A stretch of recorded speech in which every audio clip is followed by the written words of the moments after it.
Halo guys, assalamualaikum. Waalaikumsalam. Oke, di vlog kali ini aku bakal ngejawab pertanyaan. Kemarin kan ceritanya kan di Instagram tuh aku bikin kolom Q&A. Jadi aku minta tolong teman-teman di Instagram buat nanya ke aku yang kaitannya sama pendakian apa saja yang asal berkaitan sama pendakian. Soalnya bingung kalau weekend Sabtu Minggu mau bikin vlog apa kan. Soalnya kan di masa-masa pandemi itu kan kalau mau naik gunung, mau traveling ke curug, ke sungai, ke pantai masih mikir-mikir. Soalnya di Indonesia kan eh, pandemi corona kan tambah banyak ya katanya sih, nggak tahu. Ya semoga corona di Indonesia cepet hilang, cepet pergi, biar masyarakat, biar kita semua tuh bisa menjalankan aktivitas kembali normal seperti sebelum nggak ada corona. Mana sih corona? Corona, tolong kamu pergi dari Indonesia.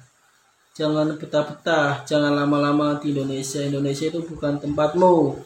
Tempatmu itu di sana, jauh. Di sana. Pokoknya jauh banget. Oke, jadi kemarin itu udah ada teman-teman dari Instagram. Terima kasih yang udah berkenan kasih pertanyaan ke aku yang kaitannya sama pendakian ya. Kurang lebih ada 10 penanya. Nanti aku bakal jawab. Ini udah aku ketik di laptop karena HP-nya buat rekam. Oke, langsung dibacakan ya. Jadi video ini dibuat tuh bukan buat ajang, wah ini aku paling pinter nih soal pendakian, paling sok-sokan nih mengetahui soal pendakian. Bukan. Ini hanya sekedar berbagi pengetahuan. Mungkin kan teman-teman kan nggak semuanya di Instagram itu suka mendaki. Jadi aku kasih kesempatan buat teman-teman yang mungkin penasaran akan hal pendakian itu seperti apa. Jadi kita kasih kesempatan buat nanya kira-kira yang ditanyakan apa. Ternyata pertanyaannya ya lumayan mengedukasi sedikit, banyak deh, dia banyak mengedukasi. Udah aku catat ya.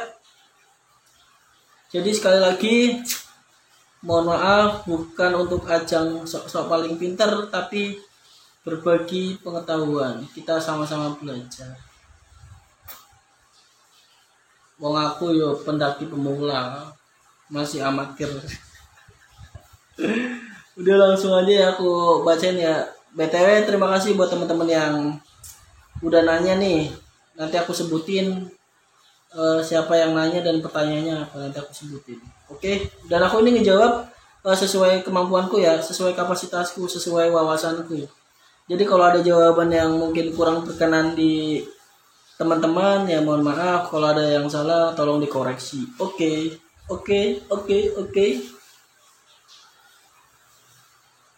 Membisik.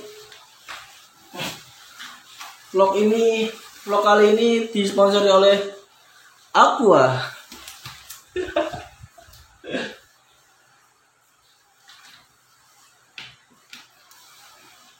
Aku ini minum pakai tangan kanan ya, karena aku pakai kamera depan mungkin kelihatannya pakai tangan kiri.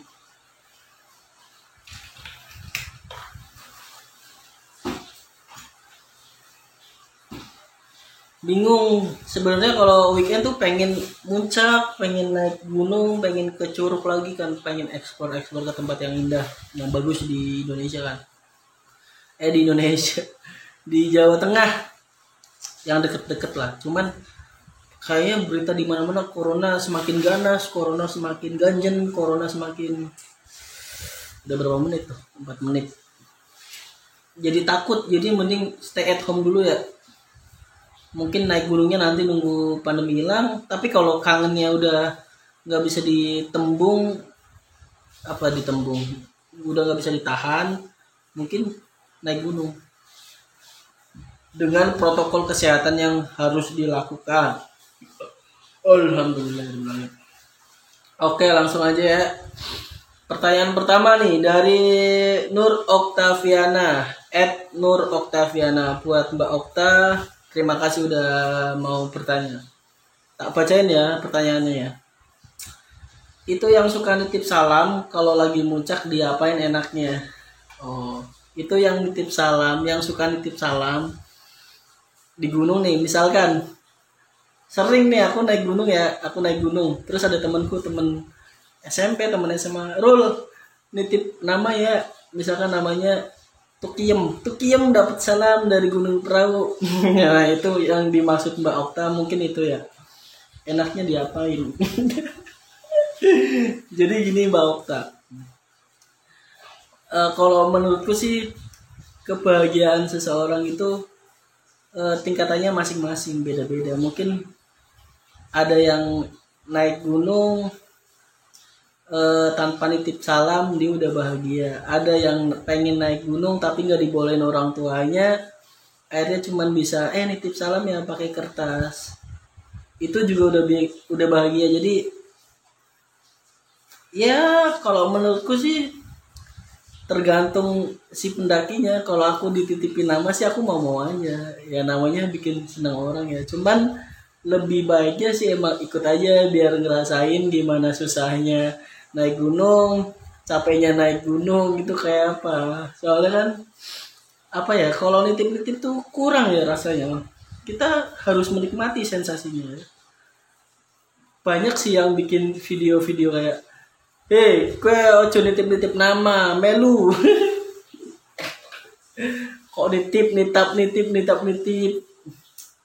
Tukiem dapat salam dari Gunung Andong, Tukiem dapat salam dari Gunung Perahu. Enaknya diapain ya? Enaknya itu diedukasi.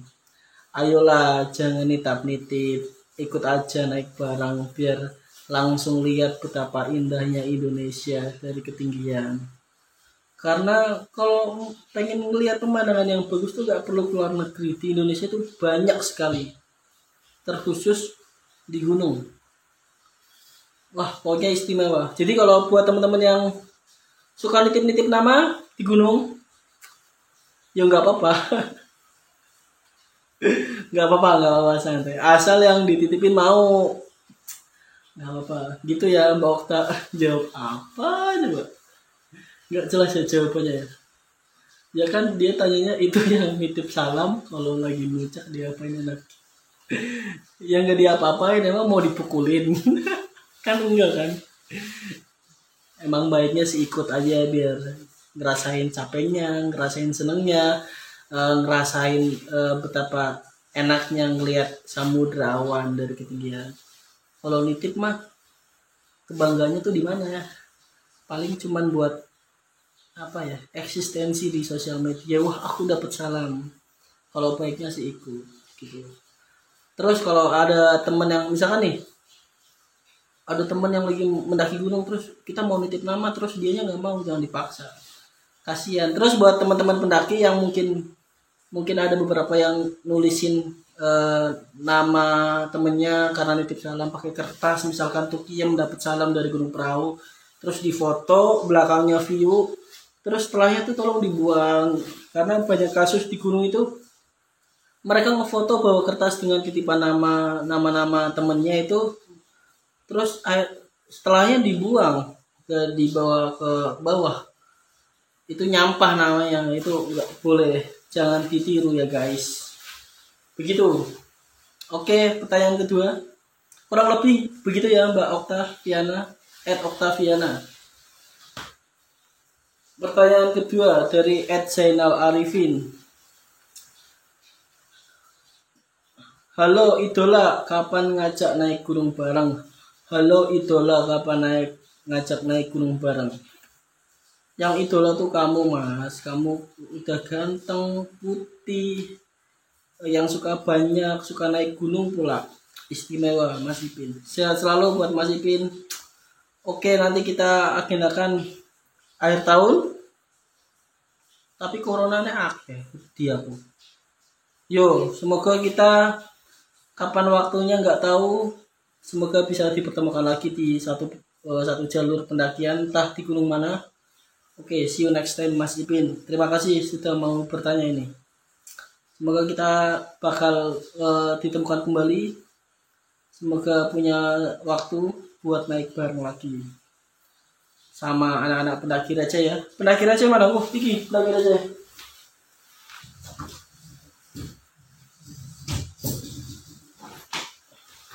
Guys, ini jadi sedikit cerita ya. Yang minta diajakin naik gunung itu ada di sini salah satunya, namanya Ipin. Jadi aku tuh punya keluarga pendaki, ini pendaki receh. Tapi sekarang lagi vakum, lagi nggak mendaki bareng. Buat teman-teman pendaki receh yang nonton video ini, I love you. Yo, I love you yo, I love you Tora. Iya tau.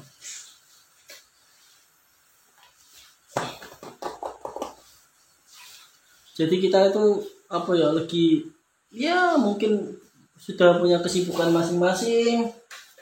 Ada yang udah punya anak, belum. Ada yang udah punya pacar, ada yang udah kerja, ada yang lagi sibuk ini itu masing-masing.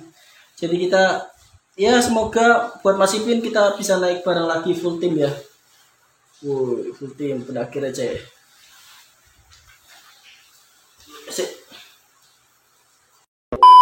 Pertanyaan ketiga dari @Vera Sagita 05. Buat Mbak Vera terima kasih.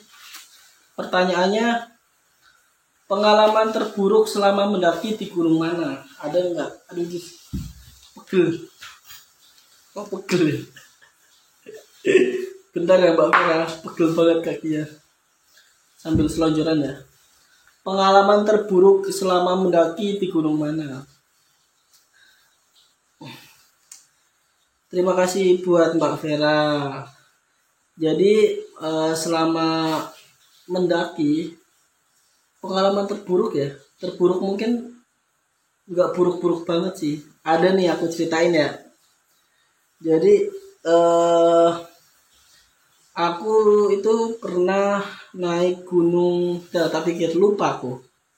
Saya tak mikir pengalaman terburuk apa ya.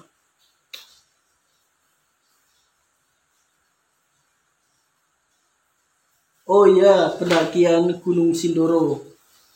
Pendakian Gunung Sindoro. Karena aku udah beberapa kali naik Gunung Sindoro. Dan pendakian pertamaku di Gunung Sindoro itu nggak berhasil sampai puncak. Karena apa? Jadi dulu itu pas awal mendaki ke Gunung Sindoro itu kita berberapa ya? Aku, Eka, berberapa ya? Aku, Eka,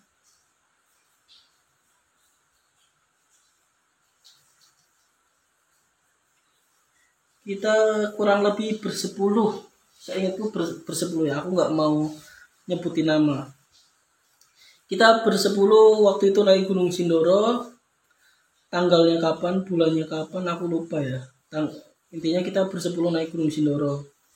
Kita start dari Semarang. Kebetulan aku punya teman SD namanya Eka. Dia penasaran, sering kali kayak kalau ngechat, Rul, kapan ngajakin aku naik gunung, kapan ngajakin aku camping. Lah kebetulan waktu itu aku ada planning ke Sindoro. Dia pemula. Salahnya aku nggak mikir-mikir dua kali gitu, nggak mikir-mikir dulu. Dia kan pemula, nggak pernah naik gunung. Kalau Sindoro buat pemula, apalagi cewek, temenku kan itu yang namanya Eka kan cewek. Itu buat orang kayak Eka menurutku nggak rekomendasi. Mungkin aku ngajak waktu itu dan Eka mengiyakan. Ada kita berangkat, singkat cerita, kita naik Sabtu, summit hari Minggu pagi kan. Summit sekitar jam 7 pagi. Nah, ceritanya di sini. Kan kita summit kan sama rombongan. Cuman di tengah-tengah perjalanan tuh Eka nggak kuat, fisiknya tuh kuat karena mungkin fisiknya tuh nggak kuat. Mungkin karena dia masih pemula, masih pertama kali dia naik gunung ya, pertama kali banget langsung Sindoro. Pas summit dari pos 3 itu ke puncak, dia itu lambat ya, jadi nggak pernah aku tinggalin. Aku dampingin terus kan, aku pepetin terus. Soalnya kan di saat aku ngajak dia tuh aku punya tanggung jawab buat ngejakin, apalagi mamahnya kan kenal aku waktu udah kayak saudara, tolong dijagain Ekanya gitu kan, sudah diamanatin, sudah dititipin. Waktu itu aku sama Eka tuh, aku nimbangin Eka, jadi tuh kayak teman-teman rombongan yang lain itu ninggalin kita berdua karena mungkin kita nggak bisa ngimbangin mereka ya, begitu lah. Aku sama Eka waktu itu cuman sampai pos berapa ya, sampai pos 4 Batu Tatah karena kita ditinggal sama rombongan yang lain nggak mau nungguin kita summit, nggak mau bareng-bareng. Ya mungkin mereka punya alasan tersendiri ya, aku nggak pengen nyalahin, cuman aku rada getun, nyesel. Kasihan Eka di perjalanan tuh kayak kecapean, kedinginan, muka penuh dengan lumpur, pasir, tanah gunung. Tapi dia di pendakian pertama ekspektasinya bisa sampai puncak, dia enggak.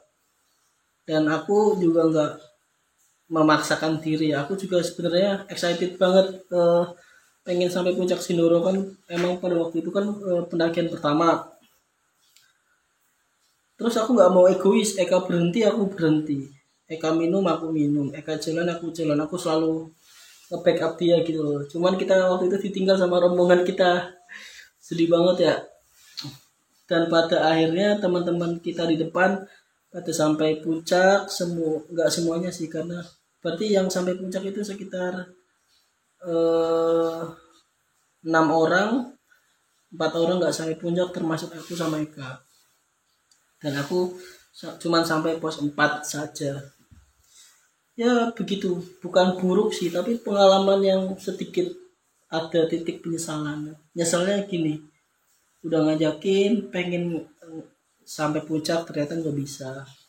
Terus teman-temannya waktu itu mungkin solidaritasnya kurang. Dia hanya mementingkan egonya masing-masing. Iki loh aku kuat sampai puncak. Terus sing ora kuat ditinggal.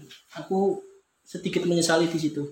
Intinya begitu ya, kita ditinggal sama rombongan sampai ke puncak dan kita hanya sampai Batu Tatah pos 4. Buat Eka Sulistiawati, santai, nanti kita agendakan naik gunung yang pendek aja kayak Gunung Prau, Gunung Andong.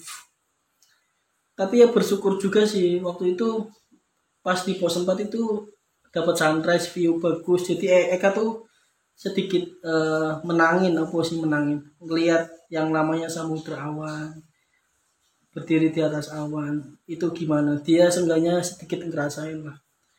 Terus tak tanyain juga gimana nyesel Eka, dia nggak nyesel, dia bangga malah. Ya walaupun nggak sampai puncak tapi seenggaknya dia bangga dengan perjuangannya dia sendiri.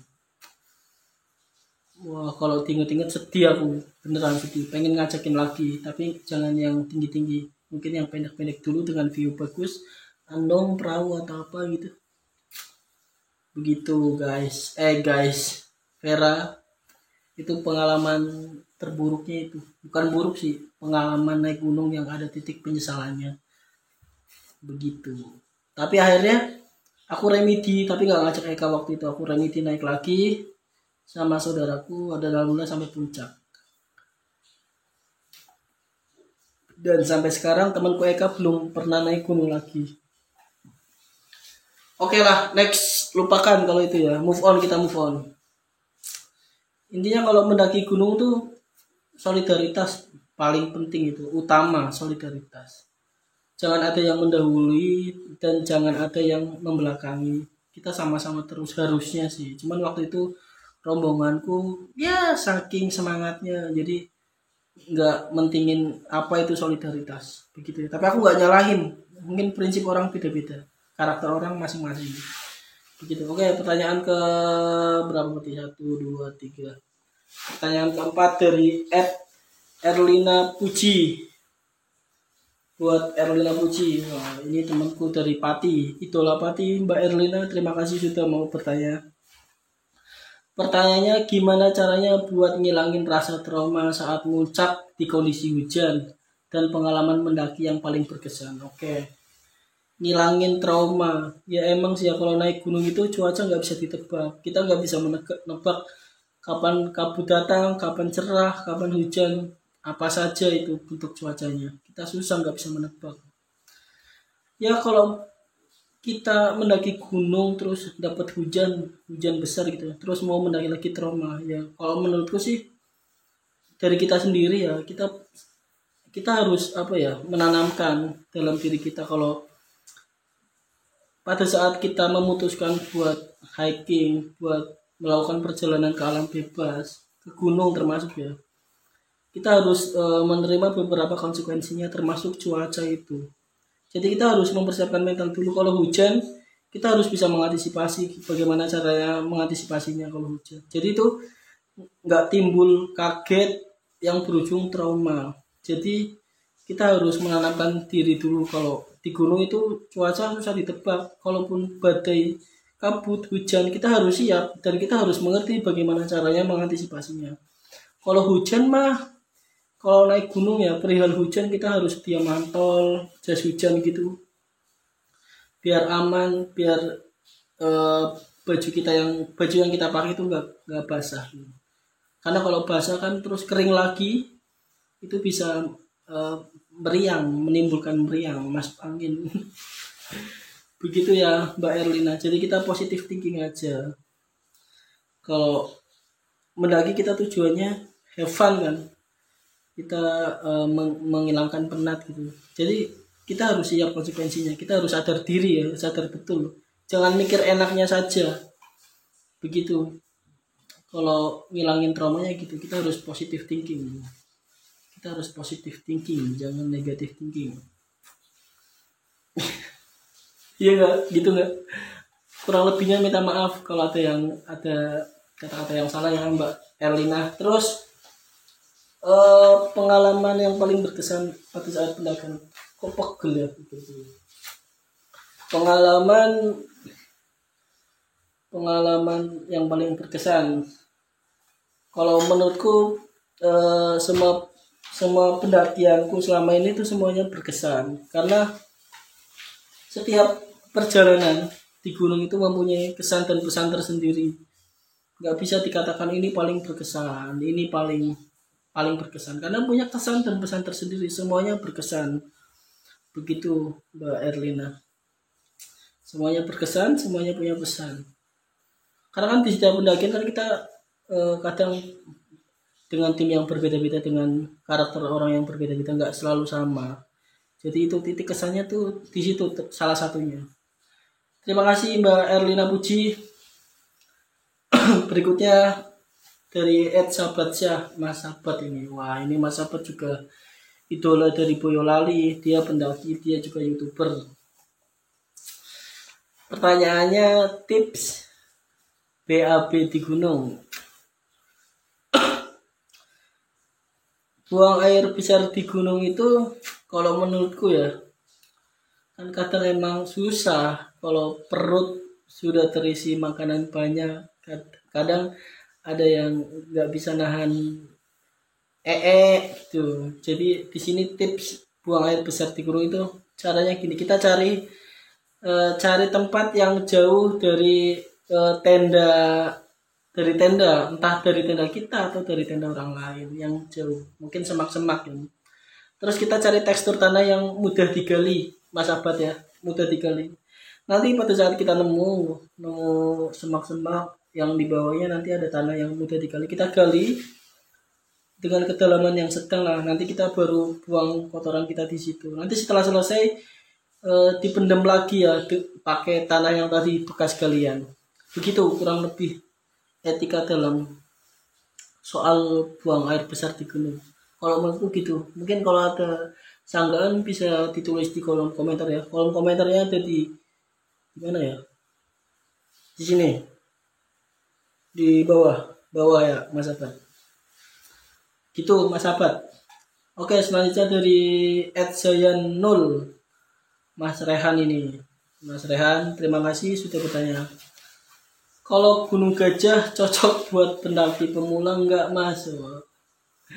Gunung Gajah cocok enggak buat pendaki pemula?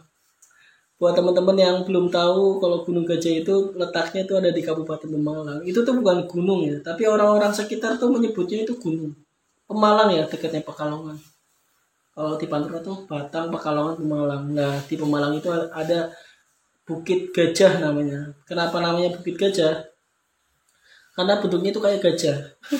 Enggak tahu. Itu cocok buat pendaki pemula enggak?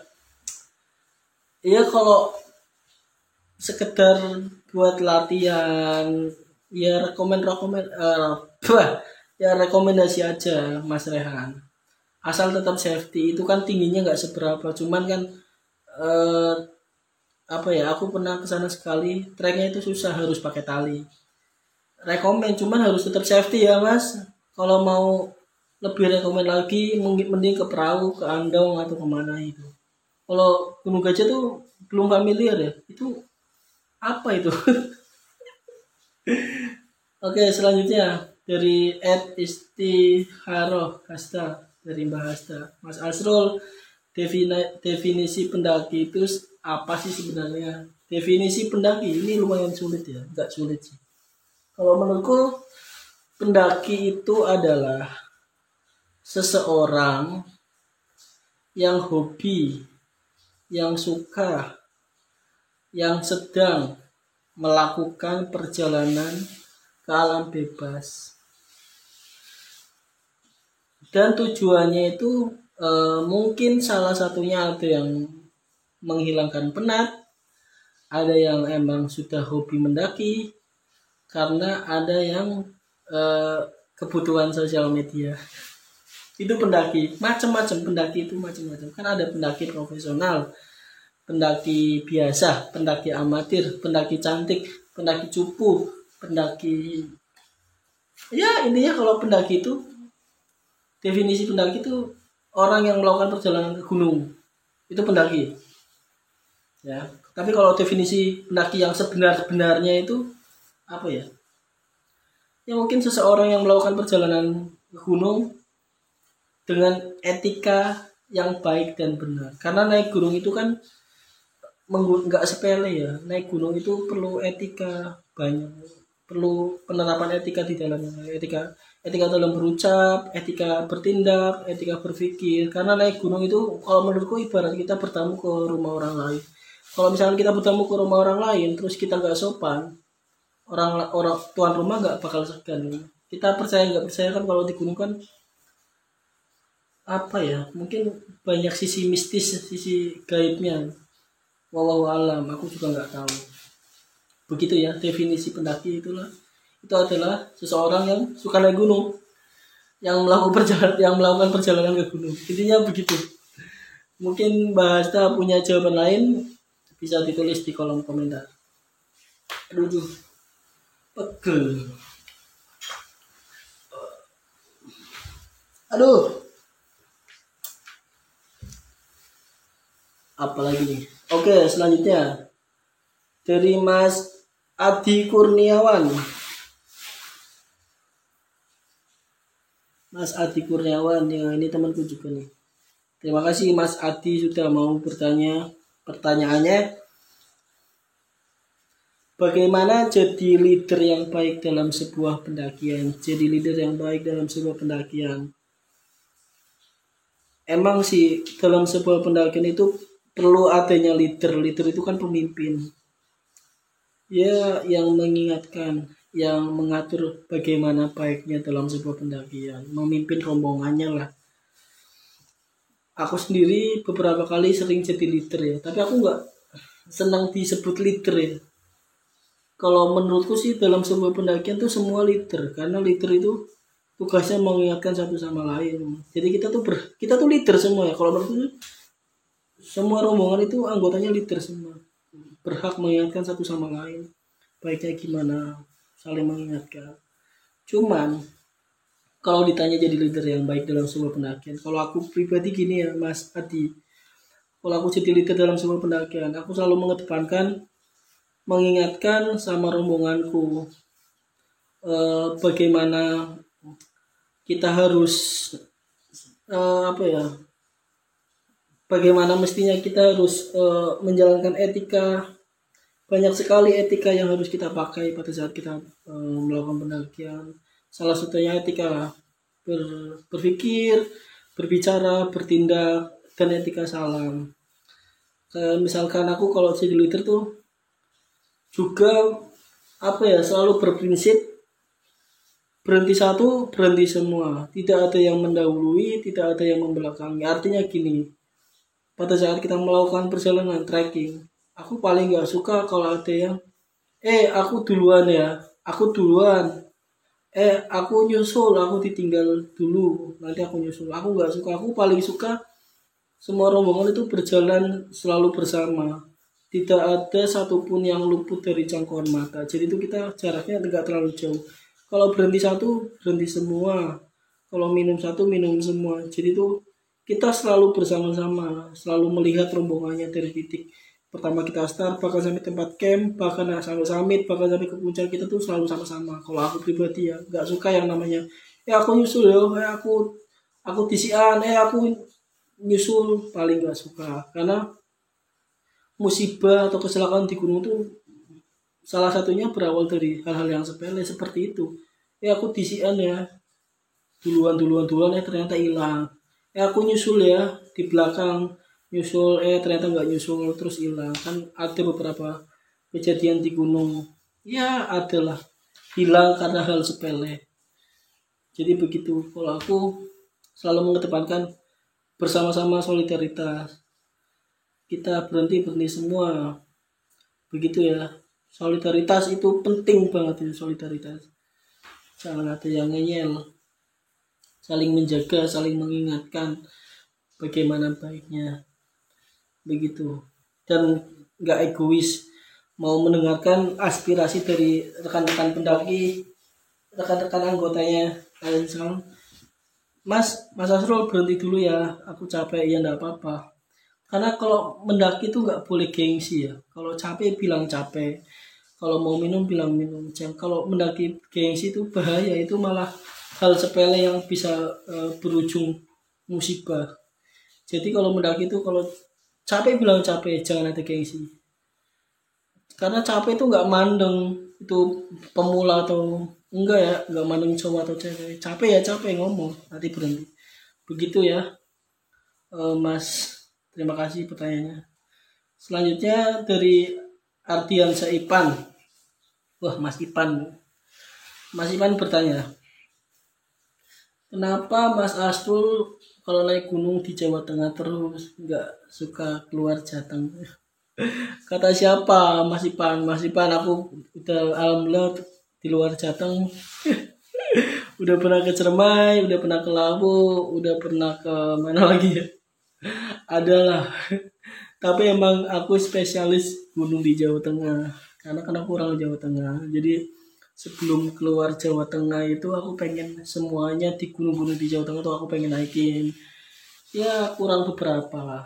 Doakan aja semoga punya waktu buat naik di gunung Jawa Tengah yang belum sempat aku naikin. Begitu. Kenapa di Jawa Tengah terus? Ya karena aku suka tanah Jawa Tengah. Tanah Jawa Tengah. Suka gunung di Jawa Tengah. Suka karena aku orang Jawa Tengah. Jadi prioritasku Jawa Tengah dulu. Kalau Jawa Tengah udah selesai, udah semua gunung di Jawa Tengah udah selesai aku naikin, baru nanti ke Jawa Timur, ke Jawa Barat, ke Sumatera, Kalimantan. Amin ya Allah. Kerinjani. Ayo Mas Pan Kerinjani. Tapi mengkosi aku ning Jawa Tengah sih.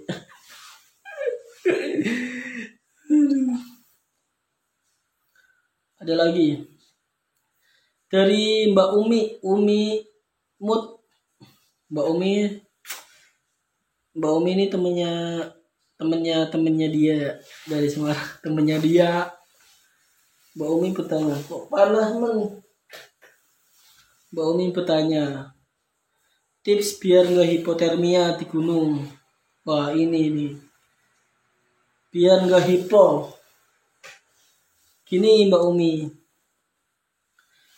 kalau kita mau melakukan sebuah pendakian, itu baiknya kita cari wawasan dulu tentang apa saja sih yang perlu kita terapkan, apa saja yang perlu kita siapkan, baik logistik maupun peralatan. Kita harus safety, kita harus punya wawasan yang cukup gitu. Karena kalau naik gunung hanya bermodalkan nekat, fisik, tanpa wawasan yang ada itu susah, bahaya banget ya, bahaya banget. Ini termasuk salah satunya hipotermia. Kalau menghindari hipo ya, kita bawa sleeping bag, kita bawa jaket, kita bawa kayak mungkin obat-obatan yang buat penghangat, kita bawa apa gitu. Paling penting sleeping bag. Kalau mungkin buat teman-teman yang suka mendaki tapi nggak tahan dingin, sedikit nggak tahan dingin, bawa sleeping bagnya 2 double biar anget. Bawa jaket yang mungkin eh anget tebel gitu. Kaos kaki training kita harus serba yang panjang gitu, jangan yang pendek. Kalau di gunung itu salah satu buat mengantisipasi terjadinya hipotermia. Sleeping bag double nggak apa-apa demi keselamatan. Safety itu baik, lebih baik itu mencegah daripada mengubur, mengobati maksudnya. Oke, terakhir masih banyak nih. Selanjutnya dari Mbak Tari Casilas. Tari Casilas. Mbak Tari, terima kasih sudah menyempatkan waktunya untuk bertanya. Mulai mendaki umur berapa? Aku mulai mendaki itu semenjak umur berapa ya? Aku mendaki itu 2016. Baru kemarin ya. Masih terbilang baru, aku masih pemula, makanya tuh kita sama-sama belajar. Di sini bukan ajang buat sok-sokan paling pintar, tapi saling belajar gitu ya. Aku juga menjawab sesuai kapasitasku, sesuai wawasan yang aku miliki. Begitu guys. Mulai mendaki itu umur berapa? Aku mulai mendaki itu 2016. Mulai mendaki di umur berapa berarti? 2016 aku umur biru ya. Umur berapa sih? Ya di atas 15 tahun intinya ya. Biar nggak kelihatan tua. Pokoknya 2016 aku pertama kali aku mendaki itu di Gunung Andong di daerah Kopeng Magelang. Itu pertama kali aku mendaki. Terus Bayu Kurniawan, wah kapan itu Banyuwangi Bang Asrul? Oh ya, ini Bayu itu temanku, kita kenal gara-gara kita bertemu di sebuah pendakian Gunung Lawu pada waktu itu beberapa bulan ke belakang. Oke Mas Bayu, ditunggu di Banyuwangi. Kita ada planning menjelajahi Kawah Ijen. Ditunggu Mas Bayu, Mas Alan, Mas Izul sama Ucup ya. Ditunggu. Apalagi nih? Ada lagi.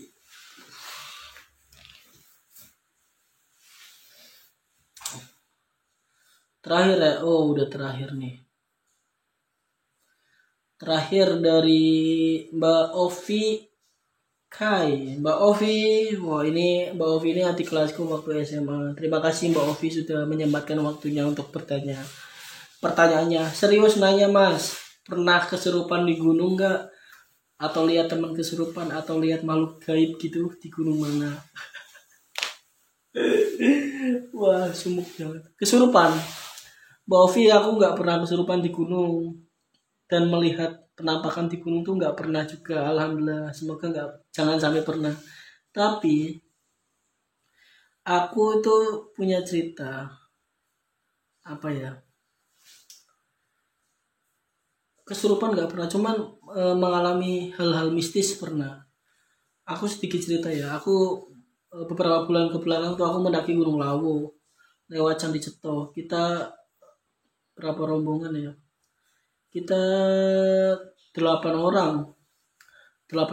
Singkat cerita gini, mistisnya di sini. Jadi pada saat pendakian itu kita kan biasa ya, namanya kalau capek kita berhenti, kita foto-foto. Aku lupa tepatnya di mana. Aku waktu itu berhenti di perjalanan, terus kita foto-foto gitu bersama rombongan pada waktu itu. Terus ada temanku namanya Suko, temanku cowok namanya Suko ya, dia pemeran utama dalam cerita ini. Sadarnya itu beberapa hari setelah pendakian, bahkan di rumah. Jadi itu salah satu foto yang ada di HP ku yang ada Sukonya, Mas Suko ya. Mas Suko kalau nonton maaf ya tak ceritain ya. Itu ternyata ada sosok yang menyerupai anak kecil laki-laki, kayak penampakan guys. Fotonya ada apa enggak ya? Kalau ada mungkin nanti aku liatin ya di sini, aku zoom. Ada jelas banget kayak laki-laki. Terus kita tuh nggak tahu pada saat pendakian Gunung Lawu itu Suko itu merasakan hal mistis ya. Cuman dia nggak cerita pada waktu itu. Dia berprinsip tuh, dia tuh pikirannya gini, kalau dia cerita pada waktu itu juga, ntar teman-temannya pada takut gitu. Mending ceritanya nanti setelah turun. Nah, pertama itu, emang jelas banget ya, dia ngezoom foto yang ada dianya kan di HP ku. Aku kirim di grup, ternyata dia ngelihat penampakan. Ya aku nggak tahu itu benar penampakan apa enggak, tapi jelas banget itu foto kayak di belakang foto itu ada Suko, ada temen ya, foto bareng-bareng di belakangnya tuh kayak ada anak kecil tapi transparan. Terus Mas Suko cerita pada waktu itu kan, kita kan naik Gunung Lawu pada waktu itu kan, turunnya tuh malam ya, kita apa ya, maghrib itu masih di perjalanan turun ke base camp. Abis maghrib nih kita berhenti di jalan kecil ya, karena kan etikanya kan dalam pendakian kan kalau maghrib kita berhenti, jangan lanjut jalan kan. Terus akhirnya kita lanjut jalan kan, abis maghrib nih, sekiranya udah pas buat jalan, kita jalan nih. Cuman kok aku perasaannya nggak enak, nggak tahu kenapa tiba-tiba aku punya feeling nggak enak ya. Mungkin karena aku dari rombonganku pada waktu itu aku bisa dikatakan yang sering naik gunung ya. Karena kalau aku pribadi kan aku sering naik gunung tuh feelingku selalu main ya. Kadang bener kadang enggak, tapi selalu punya feeling yang nggak enak ya. Kalau ada sesuatu yang nggak enak pasti aku ngerasa. Pada waktu itu ya Suko itu apa ya, pada dia paling belakang, aku depan. Cuman tuh dia kayak memperlambat gitu. Kayak dia tuh langkahnya tuh lambat ya, lambat banget. Jadi tuh aku takut kalau loh, aku ngerasa, aku nengok belakang loh, kok Suka lambat banget. Terus aku bilang, dicepetin jalannya, jangan sampai tertinggal. Aku tuh dari situ tuh beberapa kali nengok ke Suko tuh hampir ketinggalan tuh. Akhirnya aku mutusin, wah ini ada apa kok Suko tuh di belakang tapi jalannya nggak ngimbangin yang di depannya. Takutnya tuh ketinggalan. Terus terjadi apa-apa. Terus akhirnya aku nyuruh Suko buat di depan, Ucup di belakang, aku di belakangnya Suko. Lah pada saat udah diganti pun malah berbanding terbalik. Pada saat Suko itu di belakang, dia jalannya lambat. Pada saat di depan, dia jalannya cepet banget, bahkan hampir ninggalin kita berempat, aku, Vian, Nova, sama Ucup. Kita hampir ditinggal guys. Kita hampir ditinggal ya Mbak Ovi. Itu Suko tuh pada saat perjalanan turun di belakang dia lambat, seakan-akan pengen ketinggalan, di depan seakan-akan pengen ninggal gitu. Karena itu berapa kali tuh, hampir lebih dari 6 kali dia, terus aku tepukan, aku marahin, kamu jalannya tuh yang pelan-pelan aja biar aku sama yang lain gak ketinggalan. Dia cuma mangguk-mangguk iya, tapi diulang dia selalu ketinggalan. Posisi itu gelap, kita center minim dan hampir redup. Kalau salah satu ada yang misalkan bahaya, kita nggak tahu misahnya dia itu di depan sampai base camp apa enggak, takutnya terjadi hal-hal yang tidak diinginkan. Sering kali, nah ternyata Suko cerita beberapa hari setelah pendakian, dia itu diliatin penampakan sama suara, entah suara apa. Dia bahkan ternyata nggak sadar pada saat di belakang itu dia jalannya pelan, dan pada saat dia di depan itu dia jalannya cepat, seakan-akan mau meninggalkan kita berempat pada waktu itu. Dia tuh nggak sadar, dia tuh seakan-akan langkahnya itu bukan dia yang gerakin, kayak mungkin di luar nalar, mungkin di luar kesadarannya dia ya. Jadi mungkin bukan suusun ya, aku sedikit menyimpulkan ini bahaya ini kalau aku sendiri pada waktu itu yang jadi leader nggak punya feeling yang buruk. Aku feelingnya main waktu itu, wah ini ada apa-apa nih Suko nih, kayak bengong, di belakang lambat, di depan cepat. Seakan-akan tuh dia tuh dalam pengaruh biar dia tuh kepisah sama kita berempat. Karena kan yang 4 sudah sampai base camp ya. Bukan 4. Pada waktu itu kita 8 orang ketambahan 4 orang dari Jawa Timur itu Mas Bayu. Berarti 5 yang 7 itu sudah sampai base camp. Kita berlima itu aku, Suko, Nova, Vian, sama Ucup. Begitu teman-teman. Terus dia cerita ternyata dia nangis pas sampai base camp. Kenapa dia nangis? Dia tuh baru sadar kalau langkah kakinya itu bukan dia yang gerakin, tapi seakan-akan tuh ada sesuatu. Kalau di belakang dia tuh diperlambat, kalau di depan dia tuh dipercepat. Bahkan dia tuh ternyata dilihatin kayak sosok laki-laki lagi ngangkat kayu, kayak apa, penampakan itu bukan manusia sesuai ceritanya Suko. Wah, aku merinding pada waktu itu ya Mbak Ovi diceritain. Dia berani cerita pada saat sampai di rumah, dan ternyata ketahuan lah. Aku jadi inget ya, pas sebelum kejadian itu, dari tempat camp tepatnya pada saat mau melakukan perjalanan turun, kita kan naik Sabtu, Minggu sore turun kan. Itu Suko itu mengambil sesuatu dan ternyata itu bunga. Entah itu dia metik atau ngambil di mana aku nggak tahu. Pada waktu itu aku udah ingetin, hei Suko, itu pas masih sore ya, belum maghrib. Kamu jangan ngambil apapun kalau di gunung. Etikanya begitu, apapun, entah itu batu, entah itu apa, jangan diambil. Takutnya terjadi apa-apa. Karena kan ya kita ke gunung cuma silaturahmi aja, refreshing. Kita jangan ngambil apapun yang di gunung gitu kan.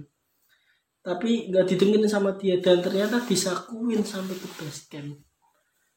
Wah, mungkin aku nggak tahu apa ada hubungannya dia ngambil sesuatu kembang di gunung, terus akhirnya dia hampir dalam pengaruh gaib. Karena sering terjadi gitu ya, orang hilang di gunung itu dalam pengaruh gaib. Dia itu berjalan tapi dia itu nggak sadar. Aku takutnya itu Suko dalam pengaruh itu, dan untungnya aku selalu was-was itu. Pada saat Suko lambat, aku noleh dan aku berhenti. Kalau misalkan pada waktu Suko di belakang aku nggak punya feeling yang bagus, Suko tertinggal. Wah, nauzubillah, jangan sampai. Dan alhamdulillah, Mas Suko sekarang sehat-sehat aja, buat pengalaman dan buat pelajaran, diambil hikmahnya. Kalau naik gunung itu banyak sekali etika yang harus dipakai, termasuk itu jangan pernah memetik apapun, jangan pernah mengambil apapun selain waktu. Jangan pernah mengambil apapun selain gambar. Jangan pernah meninggalkan apapun selain jejak. Kita jangan nyampah, kita jangan mengambil apapun. Itu. Ya, kurang lebih gitu, guys. Waduh. Pada intinya, wah, di kos-kosan. Berantakan, guys. Pada intinya gini. Mendaki itu emang kelihatannya sepele ya. Aku punya ya sedikit edukasi ya buat teman-teman yang pengen mendaki. Alangkah baiknya sebelum mendaki itu kita tanamkan dulu wawasan yang baik dan benar. Mendaki itu seperti apa sih? Apa yang perlu kita siapkan? Apa saja, baik logistik, peralatan, bahkan apa saja, dan kita harus mematuhi persyaratan demi persyaratan di base camp gunung yang bakal kita naikin. Karena setiap base camp itu kan mempunyai peraturan yang beda-beda kan. Begitu. Jadi kalau mau naik gunung tetap safety, tetap positive thinking, patuhi peraturan yang ada, terus kita tanamkan, kita cari wawasan yang ada dulu. Mungkin lewat cara apa? Searching di Google. Kalau mau mendaki baiknya harus gimana, atau bertanya sama teman-temannya atau tetangganya yang mungkin pengalaman naik gunung kayak gitu ya teman-teman. Mungkin segini dulu vlog. Semoga bermanfaat buat teman-teman yang mungkin ada planning buat naik gunung. Semoga buat teman-teman yang mau naik gunung selalu diberi kesehatan, kelancaran dalam setiap pendakiannya. Itu kurang lebih begitu ya teman-teman. Kurang lebihnya minta maaf buat teman-teman yang sudah bertanya. Terima kasih. Mungkin nanti kalau corona udah selesai aku bakal nge-vlog. Ya mungkin naik gunung, nggak tahu kemana. Ada yang mau ngajakin? Ada nggak? Mungkin segitu dulu. See you next time. Bila teman-teman suka sama video ini, tolong di like, di komen, di share ke teman-temannya. Dan jangan lupa subscribe, guys. Oke, segitu dulu. Bye bye, bye bye, bye bye, bye bye. Ja, ja. Kesel loh.